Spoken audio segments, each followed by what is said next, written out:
Salut à tous! Super content de vous retrouver pour un nouveau débat du FC Copain. Alors bon, je suis avec Laouni. Bon alors OK, aujourd'hui, là, ce soir, tu as sorti les maillots du PSG. Mais il y a pas de provocation, il y a pas de provoque. Il y a pas de provoque. On est là en tant que bons copains pour pouvoir parler du match qu'on a vu ce soir. Bon, qu'est-ce que tu en as pensé déjà de ce match avant qu'on fasse le petit débrief? Non, non, déjà, salut à tout le monde. Et voilà, amis marseillais, je pense que ce soir, cette victoire, ça va leur donner un énorme bol d'air à tout le monde. Voilà, on retiendra surtout les 3 points. Le caractère aussi de l'Olympique de Marseille d'avoir pu réagir. Hein, je fais les 3 points un peu comme dans l'after. Et surtout, Aubameyang qui met un doublé ce soir. Et je pense que même si on l'a souligné dans le jeu, il était peut-être short, mais devant le but, il a été juste. C'est Obama. Bon, bah, tu as vu, hein, je l'ai mis en comment? En photo principale du débat parce que, ah oui, forcément, quand tu marques un doublé dans un match où on va revenir dessus, ça se termine avec un but dans les arrêts de jeu et ça se termine par un 3-2. Oui, bah, forcément, on va être obligé de parler un peu d'Aubameyang. Mais on commençait déjà un peu à le dire, on en a parlé un tout petit peu en off avant de débuter. Bon, il y a des choses à redire quand même un petit peu sur le match d'Aubameyang. Mais j'entends ce que tu me dis comme ça.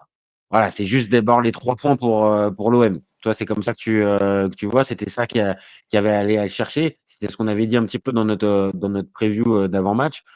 Il fallait retenir les 3 points ce soir. Donc, c'est ça que tu retiens direct. Ah, complètement. Je pense que c'est surtout par rapport au classement avec Lille, Rennes. Il y a même d'autres équipes qui sont à 3 ou 5 points qui sont juste derrière. Et je pense qu'ils ne pouvaient pas se permettre, toi, t'estimer aujourd'hui que, à juste titre, comme beaucoup de personnes, que c'était le match peut-être de la dernière chance pour réellement accrocher les 3 premières places. Bon, bah, voilà, moi j'estimais qu'il reste encore un peu de temps, mais ils ont saisi cette opportunité de battre en plus un gros, une équipe de Lyon qui était vraiment dans un élan qui était très positif. Et bravo en tout cas à eux, et ça avait très mal commencé en plus.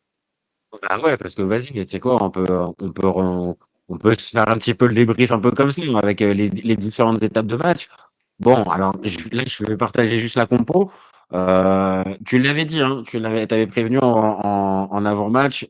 Bon, les compos probables, bon, faut quand même s'en méfier. Et là, au final, ça a été un petit peu le cas parce que Ahmed Junior Traoré, il n'était pas annoncé titulaire, il était là côté gauche. Il y avait Kondogbia qu'on n'attendait pas. Euh, et puis, on va dire, c'est Aubameyang qui est resté encore devant, mais il y avait déjà un peu des incertitudes. Et toi, on va dire comme ça, en débutant le match, tu, avant de vraiment de parler des faits de jeu, sur la compo, ouais, tu trouvais ça plutôt cohérent ou ouais, t'attendais de voir? Non, non, j'attendais de voir par rapport à la première compo que tu m'avais proposée. Non, celle qu'au final on a eue en fait. Donc c'est-à-dire Oui. Pachao sur le banc et Kondogbia au milieu du terrain. Toi, ça t'a paru bonne idée comme ça quand tu vois la compo ou bon, t'attendais de voir un peu? Non, non, bonne idée. Après, comme je l'ai dit, Konopia, tu l'avais souligné aussi, certes, il n'est pas sur ses meilleures années, mais je pense qu'il fallait un peu muscler l'entrejeu, notamment de l'Olympique de Marseille. Après, voilà, je pense que il fallait trouver de façon certaines garanties. Je pense que la composition aussi qu'il avait mis, c'était la même que sur le match précédent, si je ne dis pas n'importe quoi aussi par rapport à Big Bay. Non, parce que ah attends, j'ai le doute parce que je crois que Il me c'était semble. Gouiri contre Brest. Je crois que c'est. De toute façon, avec Pas, l'OM, pas au faut pas niveau se des mentir. hommes, mais au niveau de la formation. Ouais, ouais, je suis d'accord. Bah, il y avait pas la défense à 3 dont tu avais dit que tu étais assez sceptique. Et au final, il est parti sur une défense à 4, un schéma plutôt classique. Donc, voilà, en gros, je vais pas te dire qu'il t'avait entendu, mais il est revenu à un schéma plutôt classique avec Kondogbia à côté de Højbjerg, peut-être pour mettre de l'impact dès le début du jeu.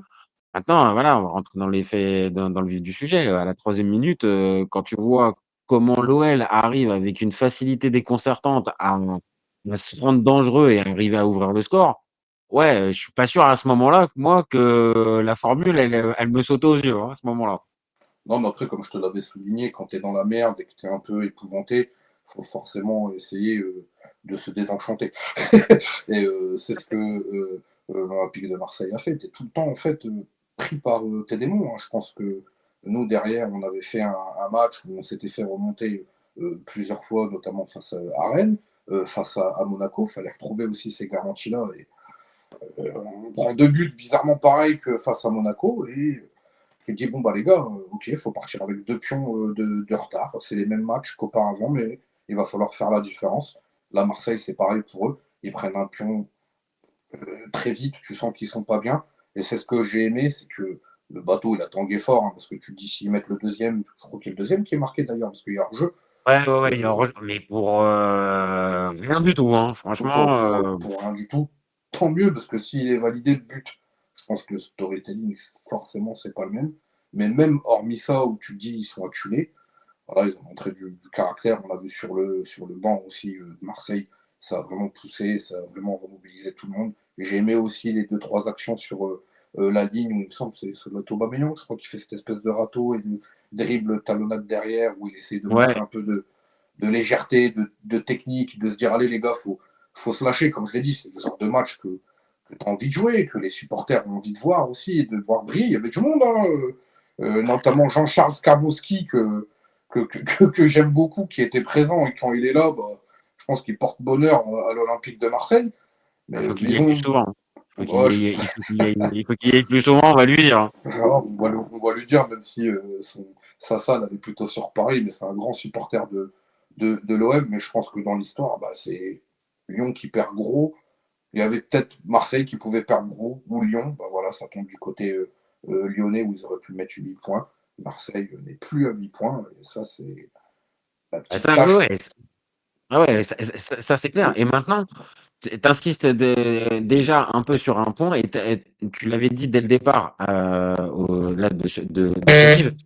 On va dire, c'est l'attitude et le mental que tu as bien aimé et que tu as bien aimé, et la réponse, on va dire, au match compliqué qui était en train de se jouer de la part de l'OM. Alors, là où je vais aller dans ton sens, c'est que, OK, il y a eu une réaction, et que même si l'égalisation arrive en deuxième mi-temps, il y a pour moi plusieurs, on va dire, ingrédients que l'OM arrive à mettre pour montrer qu'en gros, ils voilà, ils sont pas 6 pieds sous terre, et ce soir, ils vont quand même faire le match.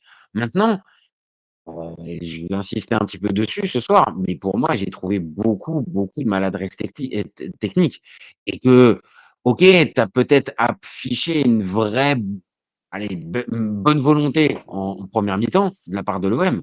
Mais, pour moi, à certains moments, quand les Lyonnais commençaient à enchaîner, pour moi, les Lyonnais, ils sont beaucoup plus proches d'aller chercher le deuxième que d'avoir l'égalisation. Donc OK, il y a un état d'esprit, genre ils ont pas complètement lâché, mais après ils sont trahis aussi par des limites techniques. Enfin, pour moi, ça m'a sauté aux yeux, hein. Je sais pas toi, mais, Non, forcément, quand tu as une équipe malade, qui est en manque de repères, en perte de vitesse, avec un nouvel entraîneur qui essaie de te redonner un élan, tu changes de compo tactique, tu reviens à des choses aussi plus simplistes. Certes, bon voilà, il y a eu ce stage à Marbella, etc. Tu tergiverses, tu te dis où on va finalement avec cette équipe. Mais les gars, c'est vous qui donnez cet élan, c'est les joueurs qui sont sur le terrain. Même si l'entraîneur, on peut le taxer d'accompagnateur, de pomme de terre, de ce que tu veux, parce qu'il n'est pas sur le terrain. Il met le 11 de départ, il fait le choix des hommes, mais à la fin, il n'a aucune influence sur le terrain. C'est vous qui faites ah le ouais. résultat. Et je pense qu'il faut retrouver cette joie de jouer au football, tout simplement, tous ensemble. À l'image aussi de Rouli, que je trouvais malgré les 2 pions qu'il a pris, après ses interventions, ils ont été très propres, très solides dans ses prises de balles. Il les relâche absolument pas. D'ailleurs, ce dernier coup de pied arrêté, hein, on le sait, hein, c'était très rentrant, très fort. Il n'a pas boxé la balle, c'est pas parti en corner. Ça a été Non, il les gobé. a bien pris. Il, Je suis d'accord. Alors, il y a Saïd El Ourfi qui arrive sur le live, et qui nous dit: «Bravo à l'arbitrage, il y a jamais hors-jeu de Tolisso». Bah, on vient d'en parler, on va dire sur les images qu'on a vues. Moi, j'avoue, je suis supporter marseillais, hein, mais, de ce que j'ai vu, pour moi, ça se joue à rien, et sur les on va dire à vitesse réelle, pour moi, il y avait but, hein. Donc, non, non, il y avait but, ça va. il y avait but comme hier, but refusé de Dro Fernandez. Tu te dis, il faut avoir les. Je sais pas, là-bas, le VAR, ils font quoi? C'est un peu comme dans les pubs, hein, tu te dis réellement, ils sont en train de bouffer. Ils sont Ah ouais, vraiment. non. Ils regardent réellement le match. Non, non, mais après, heureusement que ça leur a pas porté préjudice. Mais c'est vrai que si ce but-là, il est validé, forcément, Ah, t'as une autre lecture. T'as une autre lecture parce que on va être très clair pour te répondre, Saïd. On l'a dit, mais s'il y a ce deuxième but qui est accordé, on voit mal l'OM revenir dans ce match, terminer à faire le finish qu'on a pu voir. Je pense que là, au contraire, on va dire, il sombre. Et après, bon bah voilà, puisque on en parle aussi, l'OM a fini par revenir dans cette partie. Et pareil, on en a parlé un tout petit peu en off. Moi, ce qui me dérange un peu, au-delà du côté spectaculaire, et je pense qu'on va tous être d'accord, même les supporters lyonnais, voilà, le but, il est beau, euh, mais ça reste un exploit individuel. C'est pas venu, tu vois, d'une action construite, d'un mouvement particulier. Et c'est un peu, pas à l'arrache, parce qu'il faut du talent pour arriver à la glisser celle-là. Mais voilà, on va s'en remettre à des individualités sur un coup de patte ou un coup de génie pour pouvoir arriver à pour pouvoir se relancer dans le match. Donc, OK, tant mieux pour l'OM et parce que ça relance le match. Mais pour moi, ça montre aussi les limites et que voilà, en termes d'expected goal, puisque c'est vachement la mode, bah, l'expected goal du but de Pachao, c'est pas énorme, hein, parce que la frappe où il est, à l'endroit où il est, avec tous les gars devant, on peut pas considérer ça comme une occasion de but, tu vois. Non, non, mais après, je te l'avais dit, on avait évoqué le sujet Paris Saint-Germain-Chelsea, où avec la fatigue, il faudra s'en remettre à des joueurs qui ont de la magie à travers les pieds et qui te débloquent les actions, à l'image de Pac Chao. Et je pense qu'il a donné aussi une bonne réponse. Quand tu es un joueur offensif où tu te dis dans la tête, tu es malade, lui en plus, il vient d'arriver au club, tu forcément peut-être pas de repères, pas d'automatisme.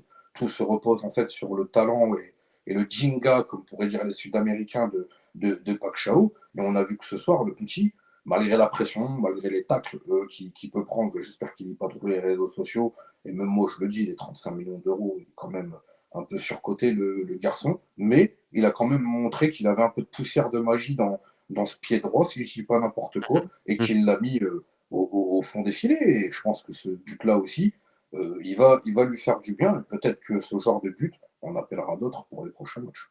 Peut-être, peut-être. Maintenant, juste là, tu vois, on fait un tout petit, on dévie 2 secondes du débat, parce que on en a parlé à plusieurs reprises sur la chaîne de Pachao. Toi, t'en penses quoi? Euh, Moi, je vais pas te mentir, hein, les 35, je partage un peu ton avis. Pour moi, il vaut pas 35 millions. Maintenant, 35 millions en 2025, 2026, bon, ça veut un peu maintenant tout et rien dire. Mais allez, on va aller plus simple. Est-ce que tu trouves que c'est un joueur vraiment un top player en devenir, ou on parle d'un joueur moyen qui, pour, on va dire, si on est vraiment dur, a du mal à passer son 1 contre 1? Franchement, je ne pourrais pas juger comme ça un joueur à sa devanture. Je pense que si réellement il y a moyen de faire quelque chose et qu'il y a une longévité avec l'Olympique de Marseille à Big Bay et que lui veut réellement s'installer à Marseille et de tout donner pour cette équipe, si réellement c'est ce joueur-là avec ce petit talent en plus, il se mettra au service du club et de l'équipe et il essaiera de se développer. Ça oui. Après, est-ce qu'il a le temps? Est-ce que c'est le bon club? Est-ce que c'est le bon entraîneur pour essayer d'exploser au plus haut niveau et de up? Ça, je ne sais pas. Mais en tout cas, il montre de l'envie. Et ce soir, il a répondu présent. Je pense que son reflet, c'était Hendrick de l'autre côté à l'Olympique Lyonnais, un joueur qui est prêté et qui est en provenance du Real. Et ce soir, bah, c'est pas le joueur qui est prêté par le Real qui a brillé, c'est Pac Chao qui vient du Feyenoord et qui est acheté par l'OM en plus. Et que bah, finalement, tu te dis, il y a moyen de faire quelque chose avec lui. OK. Non, non, non, non, c'était juste pour avoir ton avis. Après, je peux comprendre et puis l'idée, c'est pas forcément d'avoir, un avis définitif. Pour ça, il faudrait, à chaque fois voir tous les matchs et machin, tu vois? C'est plus sur la sensibilité, sur ce que tu as pu voir et moi, je te dis, je reste un petit peu sur ma faim parce que, voilà, il y a, si tu regardes, ce qu'on aime beaucoup en 2025-2026, les highlights et tout ça, bon, les highlights, tu es, tu vite impressionné par le bonhomme. Mais par contre, voilà, quand tu regardes l'intégralité des matchs, moi, je te dis, je vois quand même une difficulté chez lui à passer son 1 contre 1.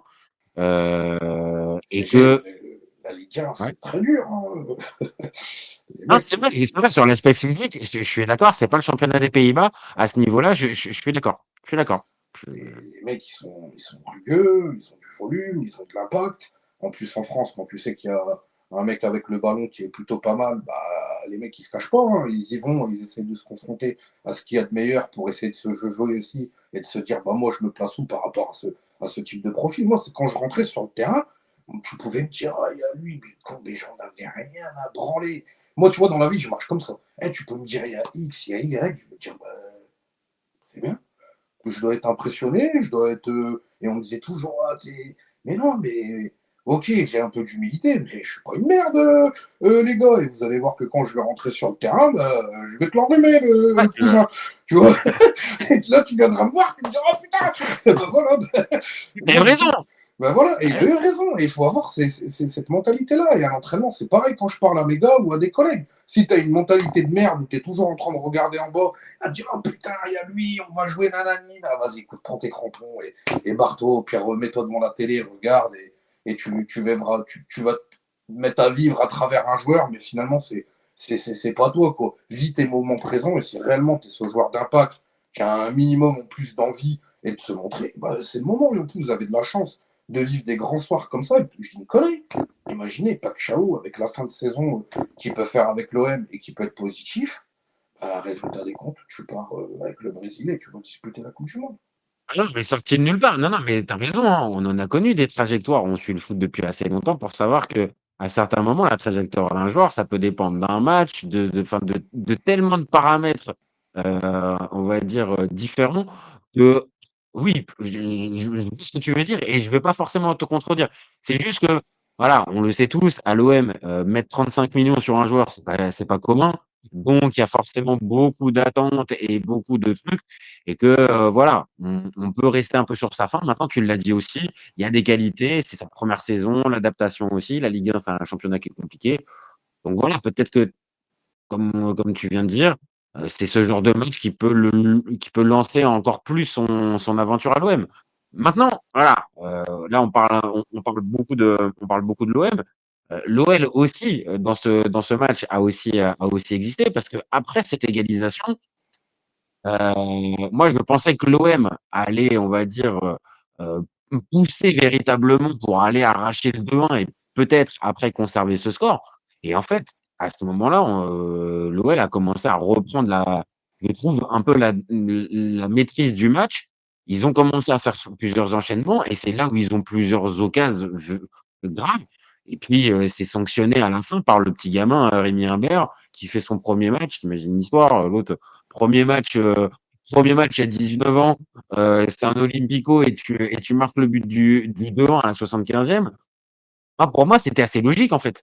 C'est-à-dire que, OK, ils ont perdu le fil avec ce but de Paschao, l'OL, mais après, pour moi, l'OM ne fait que réagir et la maîtrise, elle est lyonnaise. C'est moi qui vois ça de mon œil, marseillais ou tu as la même sensibilité? Non, non, j'ai la même sensibilité parce que les Lyonnais, balle au pied, ils arrivent à avoir une meilleure circulation de balles. Mais finalement, en fait, la composition qu'on a eue, je l'ai là parce que je regarde l'équipe, c'est un 4-3-3 avec Konopia, Timber et Højbjerg en milieu de terrain. Et je pense qu'ils doivent retrouver déjà des bases plus simples. Mais on l'a vu, balle au pied, ils ont souvent été mis en difficulté. On a vu à un moment donné, dès le début de la partie, que quand les transmissions se font très vite, le ballon te brûle les pieds, tu as l'impression de. Moi, c'est ce que je ressentais. J'aime bien me mettre à la place parce que j'ai eu cette sensation d'aller sur le terrain. Quand tu sens que tu es dans un club, j'ai connu ça un peu aussi, les résultats ils sont pas bons et les collègues comme toi, ça va pas aussi. Le peu de personnes qui te regardent et bon, tu sens qu'il y a la pression du public. Quoi. Tu te dis, ouais, j'ai pas intérêt de chier dans la colle parce que là,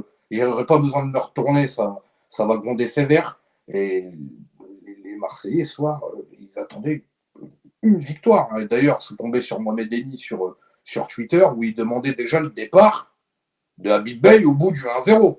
Donc moi, je lui dis à un moment donné, les gros sacs en colère comme ça qui cassent les couilles, parce que les influenceurs de merde comme ça, excuse-moi, mais ils font pas du bien à l'Olympique de Marseille. Alors que je le Alors disais tout à l'heure, heureusement qu'il y a Habib Bey qui aime un petit peu l'OM, parce qu'aujourd'hui, ils sont tellement dans une tambouille. Mais qui voudrait entraîner l'OM? C'est c'est ça, en fait, hein, c'est ça un peu le problème. Maintenant, je vais te dire, pour être très honnête, avec des gars qui interviennent sur la chaîne, pendant le match, je leur envoyais des messages, leur disant: «Non, c'est pas possible, quoi. Franchement, l'OM, c'est pas possible» et même à Crépy, Aubameyang et pour qu'au final, tu vois, c'est l'histoire. Maintenant, si je fais cette «confession» entre guillemets, c'est pour aussi dire, ça, c'est ce que tu peux avoir à chaud. Donc à chaud, que tu sois pris par les émotions, OK, après tout, tu es dans ton salon, OK. À partir du moment où tu fais ce on est en train de faire, c'est-à-dire tu te filmes et on va dire, tu essayes, on va dire de donner ton avis à ce moment-là, honnêtement, pour moi, il a aucune valeur parce que tu es trop dans l'émotion et tu ne vas avoir à aucun moment la mesure et la justesse et de la nuance pour pouvoir te dire: «Attends, OK, là je suis à froid, plus pris par l'émotion». Donc c'est pour ça que tu as raison, ce type de contenu qui malheureusement, désolé, hein, c'est pas le but du débat, mais malheureusement ce type de contenu est extrêmement vu. Bon, je vais pas faire le gars angélique en disant que, au FC Copain on déteste ce type de truc, mais globalement, c'est pas l'idée, en fait. L'idée, c'est justement d'essayer de faire le match un tout petit peu à froid, là, maintenant, essayer de confronter un petit peu les sensations, mais pas être dans le sensationnalisme, justement, et d'en rajouter. Que tu penses à ce moment-là, pour en revenir à ce que tu dis, on va dire que, au 1-0, Mbappé, c'est pas une bonne idée. Après tout, encore une fois, tu peux avoir cette idée-là. Maintenant que tu viennes à faire une vidéo et que tu viennes, on va dire, publier ça pour toucher ta communauté et on le sait, la communauté, elle est grande, j'avoue, tu fais pas du bien. Tu fais pas du bien non plus à ton club, à mes Mais yeux. ce mec-là, il fait pas du bien comme beaucoup de personnes et ils ont tendance en plus à manger, je le dis bien, sur l'Olympique de Marseille, Bah oui, beaucoup sur les soirs de défaite où ils se lâchent sur les joueurs, ils se lâchent sur le club. Ça fait ramener aussi tous les petits footix de merde à 2 balles, les gars du bar PLU. Moi, je suis supporter du PSG, mais je suis pas dans le clubisme. Par contre, comme on a tendance à salir le foot et les beaux clubs qu'on a en France, parce que moi, ce que j'aimais beaucoup, c'était de partir à l'extérieur, découvrir d'autres régions, d'autres mmh clubs, d'autres cultures, connaître aussi leur histoire, même si je jouerai jamais là-bas, mais de voir un petit peu comment l'herbe est de l'autre côté, de rentrer mh. constamment dans ce clubisme, ce chauvinisme, on dénigre en fait tout le monde, on traite tout le monde, on met un costume où tu as l'impression que ce mec-là, il est entraîneur, il a été joueur 4 fois Ballon d'Or et 6 Ligues des Champions, alors que tu lui donnes un ballon, tu as juste envie de pleurer. Et que ces mecs-là, ils font constamment la pluie et le beau temps sur l'OM, alors qu'ils ont eu zéro carrière, zéro vécu. Et en plus, Et vous que c'est pas arrivez. constructif et que c'est pas constructif parce qu'on le sait tous, tu vois? Parler de foot, en fait, on peut tous. Regarde, moi, j'ai aucun passé, voilà, j'ai Non, c'est joué, pas par bon, rapport peut-être au passé, mais l'influence que ça a après derrière, mais parce c'est que les ça, en fait. joueurs, ils regardent. C'est ça. C'est-à-dire qu'en Nous, fait, on tu es pas regarde. obligé d'avoir eu une carrière de pro pour pouvoir parler foot et encore heureux. Par Ah, contre, c'est sûr. c'est évident que Mais tu es obligé quand même de regarder et d'avoir l'humilité nécessaire pour te dire: «Attends, OK, moi, je peux à mon échelle critiquer tel ou tel choix.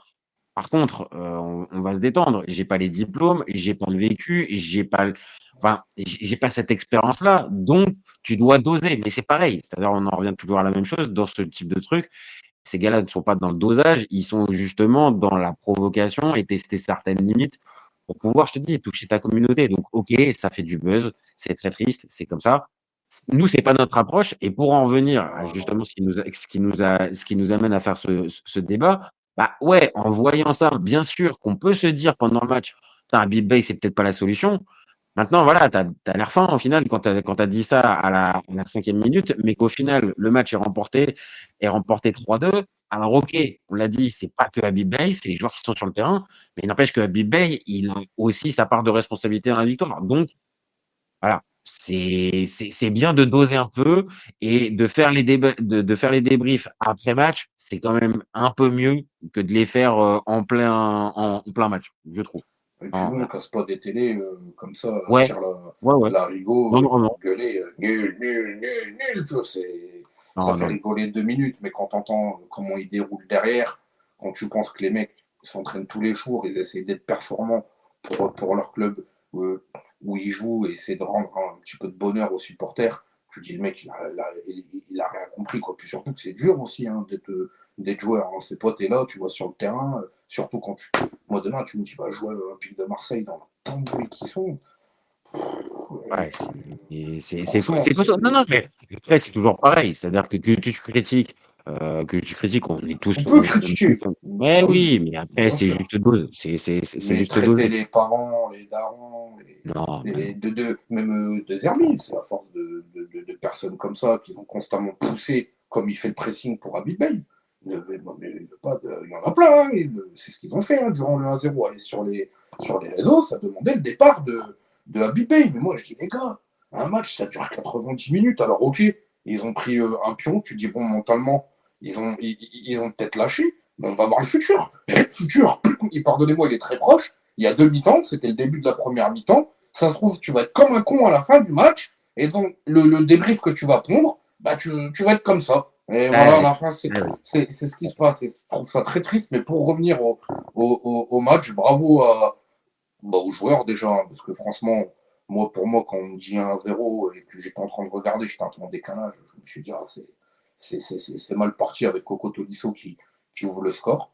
Mais ils ont su réagir. Et à l'image du coup de sifflet final, quand tu vois, quand même, ça c'est une vraie réponse aussi du staff et des joueurs, de la façon dont tout le monde se tombe dans les bras. Et s'il y a des gens qui ont des doutes sur l'Olympique de Marseille et sur cette faible cohésion de groupe ou d'équipe, bah, elle existe, elle est là, et on voit que les joueurs, ils ont quand même un peu de considération entre eux.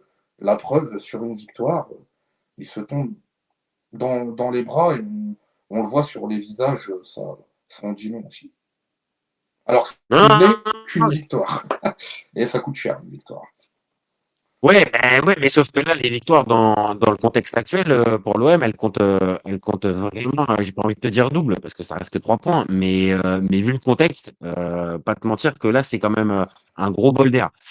Juste, donc, parce qu'on était en train de finir, on va dire, les momentum du match. Bon, l'égalisation lyonnaise, on est plutôt d'accord, elle est plutôt logique à ce moment-là.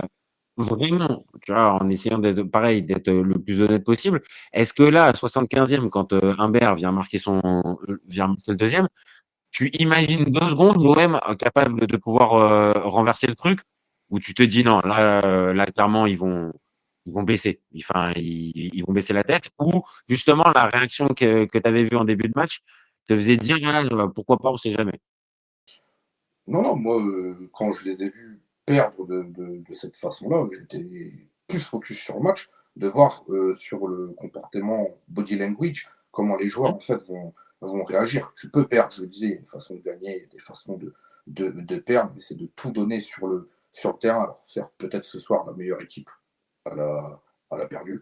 C'était l'Olympique Lyonnais. Je pense qu'ils ont été meilleurs sur les 90 minutes, mais ils encaissent 3 pions. Et quand tu encaisses 3 pions et que tu n'en marques que 2, bah, tu repars une main devant, une main derrière. Les Marseillais, eux aussi, ils ont eu des réponses par rapport à leur équipe quand ils sont au pied du mur et même avec un pion de retard, presque 2, parce que le hors-jeu, il était short, mais heureusement pour eux. Ils ont quand même su réagir, élever leur niveau de jeu, des joueurs qui ont pris leurs responsabilités. Les actions, ils ont été bien, bien abouties. Et quand il fallait frapper au but, que ça soit à l'entrée de la surface ou terminer l'action et de la pousser au fond, le pied n'a pas tremblé. C'est ce que je retiens. Le pied ne tremble pas. Pas que Chao, quand tu es un joueur qui est pas bon dans la tête et notamment dans les pieds, la frappe qu'il fait, ça peut Oui, je suis d'accord. terminer Non, sur non, le je suis rond-point d'accord. du Prado, à côté de Non, Pizza Pino. je suis d'accord. Alors, là, on a un autre message de Saïd qui nous dit oubliez pas que Lyon, ils ont des blessés majeurs. Et c'est vrai que tu as un Fofana, par exemple, qui est absent depuis plusieurs semaines, voire plusieurs mois maintenant, et que ça peut avoir comment? Un impact. Et il y a Reynald qui nous dit le coup de poing de Abdelli, on en parle sur le troisième. Ouais, les gars, ce soir, vous êtes à bloc sur l'arbitrage. Hein. Vous êtes à bloc. Non, mais J'ai pas vu. Le coup de poing de Abdelli, j'en ai pas vu. Toi, t'as vu, toi? ouais, ouais, j'ai vu. Moi, je ne vais pas commenter ce genre de choses. Je pense que Lyon, ils vont réussir à rebondir sportivement sur le prochain match. On voit que Fonseca, il donne déjà toutes les clés, même si on voit une espèce de frustration. C'est normal. Mais aujourd'hui, quand ils regarderont le match et qu'ils referont de la vidéo, ils verront bien qu'à certains moments clés, même eux, quand ils font des erreurs, et même contre un Marseille qui est un peu malade, forcément, ça se paye cash. Et je pense qu'ils ont eu aussi des occasions où ils pouvaient mieux négocier. Je pense que, Ah je ouais, sais c'est ça. plus. Moi, franchement, j'insiste dessus, c'est que pour moi, je vais pas te dire que c'est typiquement le match que l'OL a perdu tout seul, mais à un endroit, je te dis, quand tu viens marquer une deuxième à la 75e et que tu es face à cette équipe de l'OM où on le sait très bien, il y a des bosses sur la tête dès qu'on commence à arriver dans le détail. Pour moi, c'est contre-performance. Et OK, les buts, alors l'égalisation de Aubameyang, pour moi, c'est plutôt une erreur de la part des Lyonnais parce qu'ils bon, après ça va vite, mais jamais de la vie, tu dois laisser Aubameyang, tout seul à cet endroit-là du terrain. Oui, pour moi, il y a erreur et après, de pas être en capacité de venir on va dire, à tenir le 2 partout. Ouais, ça te change parce que, je vais te dire un truc super simpliste, mais là, la saison, elle change la fin de saison, elle change complètement avec ce résultat-là. Parce que encore, si tu finis à 2 partout, bon, tu as encore tes 5 points et même si tu es encore, qualifié en coupe d'Europe, tu as une petite marge. Là, 2 points, 10 matchs à jouer, tu l'avais dit en preview, ouais, là, attention, là, tu commences à sentir vraiment l'odeur du boulet qui arrive derrière toi, en fait. Ouais, complètement. La dynamique, ils ont réussi à les inverser, parce que forcément, s'ils auraient perdu, ils restaient à 40 points. T'as Lille qui a 40, Rennes à 40, Monaco à 37, Strasbourg à 35, Brest à 33. Donc si tu Tu prends vois? Brest et l'OM, s'ils auraient été restés à 40 points, il n'y a que 7 points d'écart entre les deux. C'est énorme quand même. Et je pense que ce soir, ils ont répondu présent. Je vois Big Bay qui a le smile Ah ouais. jusque là-haut. Maintenant, ce que Marseille va devoir faire, c'est utiliser cette victoire comme un tremplin et gagner le prochain match. Parce que je trouverais ça inadmissible de faire une perf contre eux en Ligue 1 et de reperdre ces 3 points-là durement gagnés le prochain match. Tu vois ce que je veux dire? Il faut Toi, tu, toi, toi, peaufiner. toi, toi, tu sens comment, on va dire justement, ce prochain match, qui en plus est particulier parce que mercredi, il y a OM Toulouse en quart de finale de Coupe de France, et le week-end prochain, il y a Toulouse OM. Donc, en gros, deux fois Toulouse. Deux Donc, fois toi, ce que tu difficile. dis, c'est que là, tu comprendrais pas si, en gros, Marseille se prend les pieds dans le tapis contre Toulouse la semaine Ah bah, prochaine. non, ça serait pas possible parce qu'à un moment donné, les gars, il faut avoir un certain élan. Tu peux pas gagner des matchs comme ça et retousser après contre le TFC en sachant que c'est pas la même adversité, c'est pas le même pedigree, c'est pas le même standing. Tu es au-dessus de cette équipe à tous les niveaux. Mais après le match, il faut le jouer. Je redis cette vieille expression de l'époque, le blood chauffe. Et ils vont devoir le remettre jusqu'à la fin de saison. Mais pour moi, je pense que c'est vraiment un déclic et il faut s'appuyer sur ce match-là tous les jours et dès le début, dès le lendemain à l'entraînement au décrassage, de dire bah, vous voyez les gars, on l'a fait. Là où tout le monde nous mettait dans le trou, où tout le monde nous disait qu'on allait prendre une branlée, même ceux qui nous suivent, les influenceurs de chez nous, ils gueulaient Bill Bay d'émission. On l'a fait, mais maintenant les gars, c'est le temps d'un soir, d'un match. On sait très bien que le foot, la vérité d'aujourd'hui, ça ne sera pas celle de demain. Et il faudra continuer en tout cas à répondre présent sur le terrain. Et surtout, bah, Marseille, comme tu l'as dit, ils n'ont plus trop de choix. C'est tous les matchs limite, il faut les gagner Ah ouais. pour s'acheter un peu de paix, quoi. Donc là, tu réponds à la deuxième question, c'est-à-dire pour toi, c'est match fondateur pour l'OM. C'est-à-dire Complètement. que là, c'est avec cette victoire-là que tu crées, on va dire, justement cet état d'esprit peut-être qui était né à Marbella, parce qu'attention, on risque d'avoir dans les prochains jours des insiders qui vont nous expliquer qu'en fait, c'était parce qu'ils sont partis à Marbella qu'en fait, ils ont réussi à remporter le match. Bon, on va quand même doser. Mais pour toi, ouais, cette victoire-là, elle va forcément impacter derrière la suite de l'OM. En tout cas, c'est ce que enfin, pas que tu espères, mais que tu vois en tant qu'amateur de foot. Et tu te dis là, après cette victoire-là, c'est pas possible qu'il retombe les pieds dans le tapis contre Toulouse. Donc là, pour toi, c'est lancé. Là, la fin de saison de l'OM, elle est lancée. Oui, oui, ils vont essayer de dynamiter leur fin de championnat. Et je pense que c'est ce que c'est en tout cas les meilleures réponses que tu peux avoir pour le futur de répondre comme ça. de cette manière sur le terrain, notamment face Et à à la l'inverse pour les Lyonnais tu penses que, voilà, c'est un double coup d'arrêt parce qu'on rappelle, ils ont perdu contre Strasbourg la semaine dernière. Là, ils reperdent 2 fois. Bon, c'est des matchs compliqués, hein. La Méno, c'est jamais simple et le Vélodrome, c'est un stade qui peut être compliqué. Mais n'empêche que là, c'est simple coup d'arrêt pour eux ou attention à la suite et tu un petit peu sceptique. Moi, j'ai moi, je vais pas te mentir, alors sur ce que j'ai vu, OK, le match tourne pas en leur faveur, mais dans le contenu, pour moi, les Lyonnais, ils ont pas de c'était quoi bon. non plus flipper, en fait, hein. Franchement, Non, il y a des bonnes choses franchement chez eux, hein. non, non, je pense que c'était dans la douche, c'était dans le vestiaire. Il y a énormément de frustration. Je pense qu'il va y avoir aussi énormément de discussions, de se dire comment ça se fait qu'on a pu perdre ce match alors qu'on l'a pris tout de suite bien en main. Mais par rapport à ce qu'ils peuvent montrer sur le terrain, je pense qu'ils vont manger voilà, du lion et revenir plus revanchard. Ça ne me choquerait pas que le week-end prochain, alors je ne sais pas contre qui ils jouent, mais qu'ils mettent une petite tolasse pour se venger. Attends, je vais regarder ça, mais tu as raison. Je pense que la prochaine journée va être un petit peu déterminante pour savoir, même pour les 2 équipes. Je pense, on va dire la suite de la tendance. Alors c'est le Paris FC qui se déplace à Lyon. Voilà. Bon, après avec Antoine Comboiré, ça risque d'être pas rigolo non plus. Donc on risque d'avoir un bon but de la part du Paris FC. Ah oui, ça Et c'est pour sûr. Marseille, on l'a dit, c'est déplacement à Toulouse. Donc là, normalement, les 2, si on suit ta logique, après voilà, hein, c'est juste de la sensibilité. Si on suit ta logique, là, normalement, les 2 reprennent leur marche en avant, enfin, Marseille poursuit sa marche en avant contre Toulouse et Lyon, ça Ça remet les repart compteurs à 0 contre le Paris FC. complètement.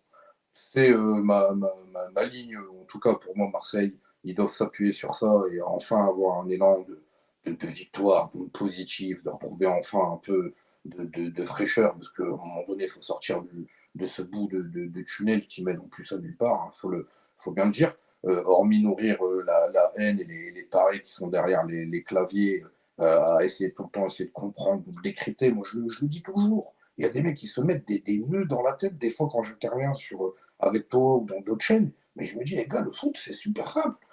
Si tu mets pas les ingrédients qu'il faut mettre, bah, tu iras nulle part. Tout simplement. Alors, comment ils travaillent en entraînement, moi, je suis pas avec eux, mais j'ai déjà été à l'entraînement plus d'une fois et je sais comment il faut bosser. C'est pour ça que je tombe sur beaucoup de personnes. Si tu travailles pas en groupe et que tu mets pas en place ce que demande l'entraîneur, en sachant qu'il faut aussi un bon entraîneur, mais non, à Marseille, il y avait des herbiers. Aujourd'hui, je pense qu'Abid Bey, il est compétent aussi. Mais à un moment donné, voilà, c'est les ingrédients qu'il faut mettre. Si tu ne les mets pas, j'essaie pas de faire trop long, je survole. Bah, ça donne ça. Et aujourd'hui, même avec un Marseille qui peut sembler mesquin, bah voilà, au pied du mur, ils ont répondu présent face à l'Olympique lyonnais qui avait 5 points d'avance, voire peut-être 8 à un moment donné. Ils ne se sont pas défilés. Et bravo, bravo. Bon, si on doit déterminer, puisqu'on on arrive un peu à la fin de notre débat, si on doit déterminer l'homme du match, est-ce qu'on tombe dans le piège de le donner à Aubameyang parce que Aubameyang il met son doublé? Euh, ça compte largement hein, dans le foot, hein. Mais est-ce qu'on part sur lui ou est-ce qu'il y a un autre joueur pour toi qui t'a sauté aux yeux? Non, non, Dans- Aubameyang, sinon ça aurait été peut-être Enderick de l'autre côté, parce qu'il fait 2 passes décisives quand même, hein, faut pas oublier. Non, non, Aubameyang, 37 ans, il pourrait dire, ah, les gars, écoutez, moi j'ai déjà donné à la casquette et j'ai pas signé pour revenir et jouer ce genre de type de saison. Le mec, il est là, il met ce qu'il a donné. Ça m'a fait plaisir pour lui de le revoir comme ça. Et je pense que vraiment, Aubameyang, si c'est un joueur qui est bien entouré et avec une équipe qui croit en lui, c'est quelqu'un qui peut te mettre des buts. À l'image de Greenwood que j'ai trouvé pas très bon ce soir. Je pense que On va Greenwood, se dire les choses, il fait pas un grand match, hein, Greenwood, hein. Il y a des fulgurances, mais au final, il y a pas d'action véritablement décisive. Il y a des beaux gestes, oui, OK, ouais, il peut passer son 1 contre 1 dans une cabine de téléphone, pas de problème. Mais par contre, les bons choix à l'arrivée, il y en a pas eu ce soir, bon, hein. on m'a toujours dit Greenwood, des débats, il pourrait jouer je ne sais où, il peut jouer nulle part. Et pour moi, l'OM devrait même le vendre parce que c'est pas un joueur d'équipe, tout simplement. Et quand tu as réellement t'appuyer sur des mecs comme ça, surtout sur l'aspect technique, dans la circulation de balles, Greenwood, il fait souvent les mauvais choix. Et quand tu vois en plus quand ça va pas, tu le vois clairement. D'ailleurs, ce soir, dans ce grand match-là, lui qui est soi-disant le meilleur buteur de l'OM, et c'est Aubameyang qui a tiré la une de la couverture finalement à la fin. C'est lui Bah, qui met également, là, les. au final, dans le trio offensif, c'est pas lui, il est pas du tout impacté. Il est pas Ah, du tout impacté. C'est Pachao et Aubameyang qui sont véritablement à souligner. Donc, ok, toi, tu partirais plutôt sur Aubameyang. Tu l'as dit, hein, quand même, oui, Hendrick. Alors, d'accord, ok, il n'y a pas la victoire au bout. Mais putain, sacré joueur, hein. Waouh, putain, quand même, ouais, quand il commence à quand il commence à prendre le ballon, je découvre pas, hein, mais on va dire que je le vois un petit peu différemment depuis qu'il est arrivé en Ligue 1. On le voit beaucoup plus et on va dire avec plus de continuité. Et ouais, je vais pas te dire que je comprends, on va dire un peu la réputation qu'il avait, parce que je pense quand même que c'était un tout petit peu surfait. Mais putain, sacré joueur de ballon, hein. Sacré joueur de ballon. Et ce soir. Ouais, quand tu vois les différences qu'il te fait et je l'ai trouvé juste techniquement, pas en jouant vraiment très perso et au contraire en privilégiant plutôt la passe plutôt que l'expansive. Ouais, franchement, il est quand même pas mal. Mais enfin oui, on peut pas le mettre meilleur joueur du match. Mais bon. mais là où la question que je me pose, c'est comment ça se fait que l'OM, ils n'ont pas réussi à attirer ce type de joueur dans le filet, le temps d'un prêt. C'est ça qui est. À un moment donné, je me suis dit, mais pourquoi il est pas chez eux? Il peut être à Lyon, hein. Mais je pense qu'à un moment donné, même à Marseille, où je pense qu'il y avait eu d'ailleurs cette petite musique où l'OM était sur Hendrick, comment ça se fait qu'ils n'ont pas réussi à trouver les mots-clés pour l'attirer. Bon, c'est tout, c'est la vie, mais c'est vrai que c'est un super joueur. J'abuse un peu, il me fait penser un peu ses prises de balles à un Bebeto, à un Romario. Alors je lui souhaite tout ce niveau-là, bien évidemment. Mais c'est vrai que si ce mec-là, il est bien, moi je le prends au PSG, hein, s'il est bien accompagné et que tu arrives à en tirer tout ce qu'il a en lui, ça peut être un. C'est ce que tu viens de dire, pour lequel, on va dire, ça va être le plus déterminant, c'est d'arriver à bien l'accompagner et d'arriver, on va dire, à l'avoir focus, vraiment et pas ce qu'il ne se disperse pas. Mais si, justement, tu arrives à avoir ça, franchement, il a une telle facilité balle au pied, franchement, que ouais, hein, c'est pas dingo les 2 parallèles que tu as fait avec Bebeto et Romario, voire même alors peut-être moins spectaculaire, mais pareil dans la première touche de Première balle touche. d'un Robinho.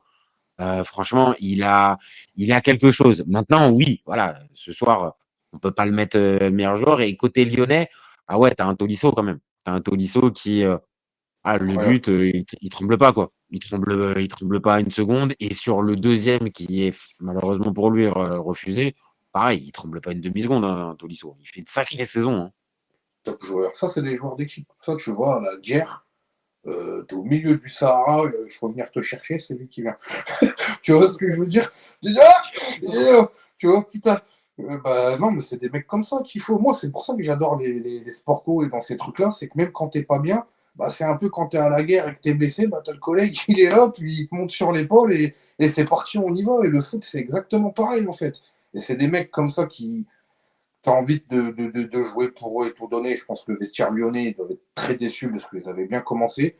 Mais je pense que Lyon, ils vont vite rebondir, même si Paris FC ont gagné 1-0 ce soir face à Nice et qu'Amboiré redonne un peu d'élan au club. Mais c'est vrai que je pense que Lyon, ils termineront en tout cas dans le top 3 ou top 4. Je ne suis pas Madame Irma, mais ils le méritent et en plus ils prennent une porte qui était très dure, on l'a dit il y a très peu de temps avec potentiellement une descente en Ligue 2. Et ce soir, sportivement, même si je t'en fais la place, ils n'ont pas pris les 3 points sur le terrain, ils ont quand même des garanties. Et c'est prometteur quand même pour l'avenir. Ouais, non, non, non, non, c'est clair. Et je pense que voilà, pour conclure, je pense que c'est un petit peu ça. L'OM, dans ce match-là, bon, voilà, on répond à la question, c'est un peu, voire même beaucoup, un match fondateur pour Habib Beye pour la suite de la saison. Donc, il y a normalement, après ce type de match-là, C'est-à-dire peut-être un déclic psychologique, mais on va doser parce qu'avec l'OM, on l'a dit à plusieurs reprises cette saison, donc on va attendre. Et pour l'OL, c'est ce qu'on vient de dire là à l'instant. OK, c'est un coup d'arrêt et qui fait suite à un autre coup d'arrêt contre Strasbourg. Maintenant, dans le jeu, dans ce qu'on a vu, ouais, il y a pas de quoi être inquiet. Ils vont récupérer aussi certains blessés et dans l'attitude, comme tu as dit et même dans le vestiaire, pour moi, j'ai l'impression que c'est un bon vestiaire, que les gars sont sont solidaires les uns pour les autres, que Fonseca, il tient bien son groupe, que les gars suivent. Donc oui, au final, on va dire en tant que gars extérieur, je pense que la lutte pour la troisième place, elle risque d'être sympa et si en plus, tu rajoutes, les deux trois autres équipes qui sont poursuivantes, que ça soit Monaco, que ça soit Rennes ou que ça soit Lille, ouais, tu peux avoir un sacré truc. Maintenant, il y a quand même un petit écart quand même sur ces équipes-là, mais il y a pas de quoi être inquiet malgré la défaite pour les Lyonnais et pour les Marseillais, il y a du mieux, mais il va falloir doser et confirmer ça très rapidement. Non, non, confirmer ça très rapidement, mais après, je pense que l'OM peut s'en prendre qu'à soi-même. De revoir des clubs comme Lyon qui te dépassent, comme Lille ou Rennes, ou comme Monaco qui sont à égalité de points ou à quelques points derrière toi. Ils avaient pris la bonne tangente en début de saison, avec Greenwood qui est le meilleur buteur en plus de cette Ligue 1, puis finalement de se faire grignoter tous Ah oui. tous ces points bêtement. Passionnant, oui, mais si je suis Marseillais, je me dis c'est bon, on relance en fait le suspense en Ligue 1, parce que sinon il n'y en avait pas, quoi. Entre guillemets. Je pense que tu le sais, tu as des poteaux marseillais. Bon, tu sais très bien que quand tu es supporter marseillais en ce moment, tu peux te réjouir d'une victoire, mais tu peux jamais véritablement faire des prédictions et des projections sur la suite. Voilà, ça prend ce soir. Voilà, ça sera le mot de la fin. Ça prend la victoire pour les Marseillais. Ils en avaient besoin. Pour les Lyonnais, désolé. Et même s'il y a eu beaucoup de messages sur l'arbitrage, pour moi, c'est pas l'arbitrage qui influe véritablement. Maintenant, après, c'est l'histoire du foot aussi. On peut être un peu en colère contre l'arbitrage, mais pour moi, il n'y a pas eu de dinguerie véritablement et il n'y a pas eu de scandale. Fonseca, il a poussé son coup de gueule, en tout cas par rapport à ça. Après, moi, je ne reviens pas trop là-dessus. Voilà, l'arbitre, de toute façon, c'est un peu le troisième homme qui peut faire des fois basculer les parties. Mais bon, je pense que pour l'OM, voilà, je pense que la victoire, elle est pas braquée ou injuste. Voilà, ils ont fait le taf. Lyon, ils ont eu aussi des occasions où ils ont mal géré devant le but. Puis voilà, c'est l'histoire du foot. Cette équipe était menée très vite et à la fin, elle l'emporte. Donc, il faut juste être patient et regarder le match et tu auras le résultat à la fin. Tout simplement. Ah, allez, voilà, je pense que c'est, ouais, franchement, pour terminer, je pense que c'est bien. Je pense qu'on peut pas faire mieux. Eh ben, merci mon copain. Merci à toi Non, non, d'avoir merci à toi. participé à ce petit live. Merci à tous hein, de nous avoir suivis. N'hésitez pas à commenter, liker, partager et vous abonner. C'est ce qui nous donne de la force et ce qui nous donne envie de continuer. Le live il sera en replay dans quelques minutes. Et puis, comme d'habitude, vous gardez en tête que ces copains, on est ouvert toute l'année. Ciao les copains. Ciao, Ciao, ciao. ciao.